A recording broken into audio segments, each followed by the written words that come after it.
Janasena party నుంచి గెలిచిన ఎమ్మెల్యేలు, ఎంపీలు, ఎమ్మెల్సీలను మంగళగిరి పార్టీ కేంద్ర కార్యాలయంలో జనసేన అధినేత, ఉప ముఖ్యమంత్రి పవన్ కళ్యాణ్ సన్మానించారు.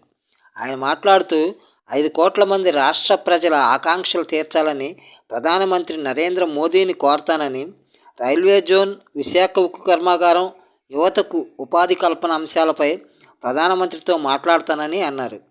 కూటమి విజయం సమిష్టి విజయమని, తెలుగుదేశం పార్టీ, భాజపాలను ఎవరూ తగ్గించి మాట్లాడకూడదని హితవు పలికారు.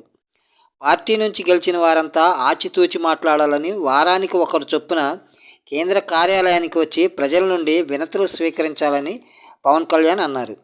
పార్టీ కోసం పనిచేసిన అర్హత ఉన్న వాళ్లకు నామినేటెడ్ పదవులు దక్కుతాయని, టీటీడీ బోర్డు చైర్మన్ కోసం ఇప్పటికే 50 మంది అడిగారని, తన కుటుంబం నుంచి ఎవరూ అడగలేదని అన్నారు. 100కు 100% ఎమ్మెల్యే సీట్లు గెలిచిన విజయం రాజకీయ నిపుణులకు, రాజనీతి శాస్త్ర విభాగానికి ఒక కేస్ స్టడీ అవుతుందని పవన్ కళ్యాణ్ అన్నారు. జనసేన ప్రజాప్రతినిధులు అధికార దుర్వినియోగం చేసిన, రౌడీజాన్ని ప్రోత్సహించినా సహించను, కుటుంబ సభ్యులను అధికార విధిలోకి రానివ్వొద్దని సూచించారు. వైకాపా పాలనలో సహజ వనరుల దోపిడీపై సీఎం చంద్రబాబు శ్వేతపత్రం విడుదల చేశారు. ప్రస్తుతం తమ దగ్గరున్న సమాచారం ప్రకారం 5 ఏళ్ల వైకాపా పాలనలో 1,75,000 ఎకరాల భూములు ఆక్రమణకు గురయ్యాయని, వీటి విలువ 35,576 కోట్ల రూపాయలుగా ఉంటుందని చెప్పారు. భూ కబ్జాల వివరాలు ప్రభుత్వానికి తెలియజేస్తే వాటికి రక్షణ కల్పిస్తామన్నారు. అవసరమైతే న్యాయ పోరాటం చేసి బాధితులకు సాంత్వన చేకూరుస్తామని హామీ ఇచ్చారు. వైకాపా భూదోపిడీకి ల్యాండ్ టైటిలింగ్ యాక్ట్ పరాకాష్ఠని ధ్వజమెత్తారు.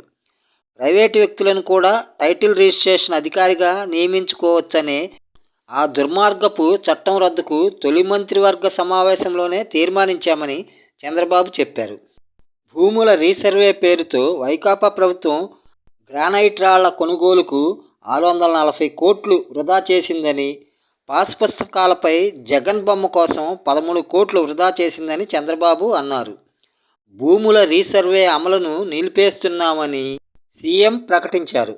భూ సర్వే పేరుతో భూముల సరిహద్దులను మార్చేశారని మండిపడ్డారు. వైకాపా నేతలు భూములు, సహజ వనరులను అడ్డగోలుగా దోచేశారని మండిపడ్డారు. రాష్ట్రంలో భూ కబ్జాల నివారణకు ఏపీ ల్యాండ్ గ్రాబింగ్ ప్రివెన్షన్ యాక్ట్ను త్వరలోనే తీసుకొస్తామని వెల్లడించారు. ఆ చట్టం అమల్లోకి వస్తే కబ్జా చేసిన వారు భూమి వారిదే అని నిరూపించుకోవాల్సి ఉంటుందన్నారు. పూరి శ్రీక్షేత్ర రత్న భాండాగారం దిగువన రహస్య గది ఉందని, సొరంగ మార్గం ద్వారా వెళ్ళగలిగే ఆ గదిలో విలువైన సంపద దాచారని కొందరు చరిత్రకారులు చెప్తున్నారు. 1902లో ఆంగ్లేయుల పాలనలో ఈ సొరంగ మార్గం అన్వేషణకు ప్రయత్నించి విఫలమైనట్లు గుర్తు చేస్తున్నారు. రత్న భాండాగారం తెరిచి సంపద లెక్కింపునకు శ్రీకారం చుట్టిన భాజపా ప్రభుత్వం సొరంగ మార్గం, రహస్య గదిని గుర్తించడంపై దృష్టి పెట్టాలని సూచిస్తున్నారు. ప్రముఖ చరిత్రకారుడు నరేంద్ర కుమార్ మిశ్రా పూరీలో విలేకరులతో మాట్లాడారు. పూరీ రాజు కపిల్ దేవ్ తూర్పు, దక్షిణ రాష్ట్రాలను జయించిన సమయంలో ఎనలేని సంపద తెచ్చి పురుషోత్తమునికి సమర్పించినట్లు చరిత్రలో ఉంది. తర్వాత పురుషోత్తం దేవ్ హయాంలోనూ స్వామివారికి సంపద సమకూరింది. అప్పట్లో శ్రీక్షేత్ర భాండాగారం దిగువన సొరంగ మార్గం తవ్వి ఆభరణాలు భద్రపరచడానికి రహస్య గది నిర్మించారు. ఇందులో 34 కిరీటాలు, రత్నాలు పొదిగిన స్వర్ణ సింహాసనాలు, మహాలక్ష్మికి సంబంధించిన వడ్డాణాలు, కొలువు దేవతల పసిడి విగ్రహాలు ఉన్నాయి. ఈ సంపద వెలకట్టలేనిది. పట్టాభిషేకంలో భాగంగా గర్భగుడి నుంచి పతితపావన గోపురం వరకు దేవతా విగ్రహాలు కొలువుదీరిన ఆధారాలున్నాయి. ఆడపిల్లల పట్ల అనుచితంగా ప్రవర్తించే వారికి అదే చివరి రోజు అయ్యేలా కఠిన చర్యలు తీసుకుంటామని హోంమంత్రి వంగలపూడి అనిత హెచ్చరించారు.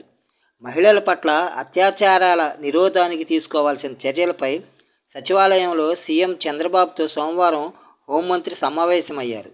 అనంతరం విలేకరులతో మాట్లాడుతూ, నంద్యాల జిల్లా ముచ్చుమర్రిలో బాలికపై అత్యాచారం చేసి హత్య చేసిన ఘటనలో ఇప్పటికే 3 మైనర్లు అరెస్ట్ అయ్యారు. మృతదేహం ఆచూకీ కనుగొనేందుకు ఎన్డీఆర్ఎఫ్, పోలీసులతో గాలింపు చర్యలు చేపట్టాం. నిందితులు రోజుకో మాట మార్చడంతో ఆచూకీ లభించటం లేదు. గంజాయి, మద్యం, డ్రగ్స్ మత్తులో విచక్షణ కోల్పోయి అత్యాచారాలు చేస్తున్నారు. ప్రత్యేక కోర్టులు ఏర్పాటు చేసి నిందితులకు వెంటనే శిక్షలు పడేలా ప్రభుత్వం చర్యలు తీసుకుంటుంది. బాధితురాలి కుటుంబానికి 10 లక్షల ఆర్థిక సాయం అందించాలని సీఎం ఆదేశించారు. విజయనగరం జిల్లా రామభద్రపురం మండలం జీలుగు వలసలో అత్యాచారానికి గురైన చిన్నారి పేరుతో 5 లక్షలు ఫిక్స్డ్ డిపాజిట్ చేయాలని ప్రభుత్వం నిర్ణయించింది. మద్యం మత్తులో 6 నెలల చిన్నారిపై అఘాయిత్యానికి పాల్పడిన వ్యక్తికి చట్ట ప్రకారం కఠినంగా శిక్షిస్తాం. మైనర్ల పట్ల ఎక్కువగా అత్యాచారాలు జరగడం బాధాకరం అని హోంమంత్రి ఆవేదన వెలిబుచ్చారు. ఎస్సీ ఎస్టీ వర్గాలకు చెందిన డ్వాక్రా మహిళల ఆర్థిక స్వావలంబనకు రాష్ట్ర ప్రభుత్వం కీలక నిర్ణయం తీసుకుంది. ఇప్పటి వరకు ఈ పథకం కింద వారికిచ్చే 0 వడ్డీ రుణాల పరిమితిని 2 లక్షల నుంచి 5 లక్షలకు పెంచింది. ఆయా వర్గాలకు చెందిన మహిళలు జీవనోపాధి కల్పనకు గాను ఒక్కొక్కరికి కనిష్టంగా 50,000 నుంచి గరిష్టంగా 5 లక్షల వరకు వడ్డీ లేని రుణం ఇస్తుంది. ఈ రుణాన్ని వాయిదా రూపంలో వారు తిరిగి చెల్లించాలి. 2024-25 ఏడాదికి గాను 250 కోట్లు రుణంగా ఇవ్వాలని అధికారులు లక్ష్యంగా పెట్టుకున్నారు. ఇప్పటికే ఈ దస్త్రంపై ఎంఎస్ఎంఈ, సెర్ప్, ఎన్ఆర్ఐ వ్యవహారాల శాఖ మంత్రి కొండపల్లి శ్రీనివాస్ సంతకం పెట్టారు. బడ్జెట్ నుంచి మరో 250 కోట్ల నిధులకు ప్రతిపాదనలు పంపారు. ఇది బడ్జెట్లో ఆమోదం పొందితే మొత్తంగా 500 కోట్ల మేర రుణాలను ఒక్క ఏడాదిలోనే ఎస్సీ ఎస్టీలకు అందించే అవకాశం ఉంటుంది. గ్యారంటీ పెన్షన్ పథకం జీపీఎస్ జీవో గెజిట్ను నిలిపివేయాలని ముఖ్యమంత్రి చంద్రబాబు ఆదేశించారు. జీపీఎస్ గెజిట్ జారీ కావడంపై అధికారులను ప్రశ్నించారు. గత ప్రభుత్వం ప్రతిపాదనపై ఇప్పటి ప్రభుత్వంలో ఉత్తర్వులు ఇవ్వడంపై చంద్రబాబు అభ్యంతరం తెలిపాడు.